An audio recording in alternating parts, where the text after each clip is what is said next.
Alright, so guys, we're going to talk about the Malignant Hyperthermia cart. This cart lives in the main OR outside of OR 2 in the hallway out there, so you can see wherever that is.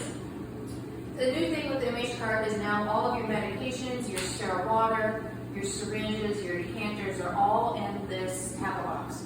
So your insulin, your dextrose, it's all in here. I'm not going to actually open that up because I'm taking that pharmacy, but trust me, it's in there. So there's a few of those items.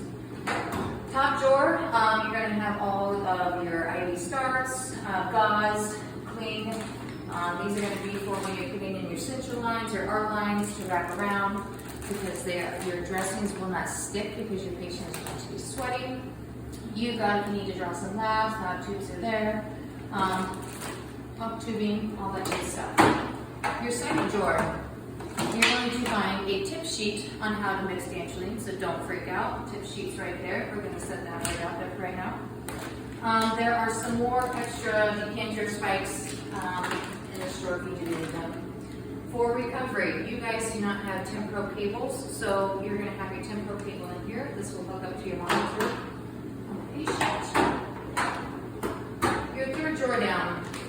This will have your temp probe folding. So this is going to be your best core temperature. So Dr. Stu would I get if we would go ahead and place that in. That will be what we use. There are some items in here if you do need to lavage the bladder, things like that. But he would prefer we just don't do that. We'd rather pack with ice and other things because that's also going to ruin our temperatures. Oh, up front here too, if they are latex sensitive, there's latex-free catheters right there also. Fourth row down, you have your central lines, you have your art line, you have your triple art line setups. All that stuff is right there. There's a bag of sanding in there for getting started. Your bottom drawer, this is going to be mainly in the OR stuff. It's going to have our soda lime for both machines. It's got some ice bags, get some ice, and then on the very bottom it also has a guide for the family. So if the family is here, obviously we want to give them some of the information so they can all get tested, make sure that they're okay. So that is a very brief overview of the drawers. The main thing I really worry about people knowing is how to mix everything.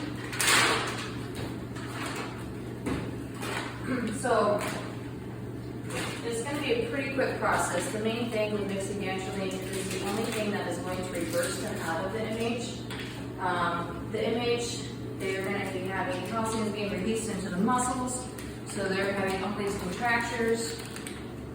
And then it also is going to be releasing potassium into the bloodstream, so they're going to be having arrhythmias. So yes, you're going to have to treat the arrhythmias, but the underlying cause of everything is the MH. So just remember that.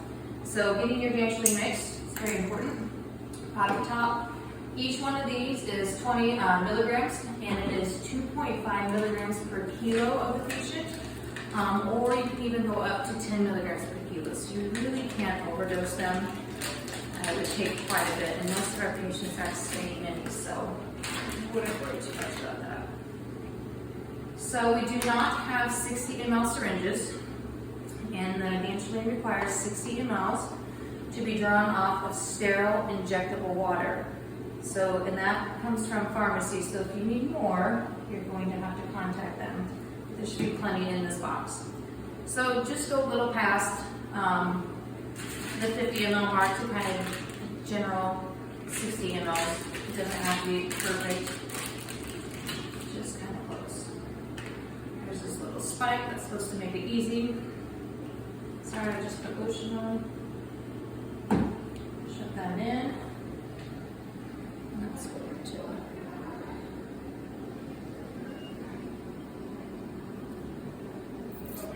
it. All right, and it should take about 20 seconds for this to dissolve.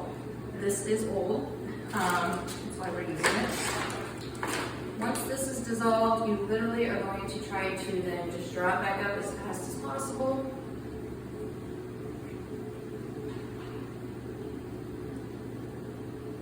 And as you see, this does take a little bit of time. So the best thing would be to have 3 to 4 people mixing. literally, anesthesia is going to just shove this into whatever IV site they have as quickly as possible. It does take a lot, so most likely they're going to be trying to get in the central line to use that to inject it. They'll be trying to put in a larger bore IV.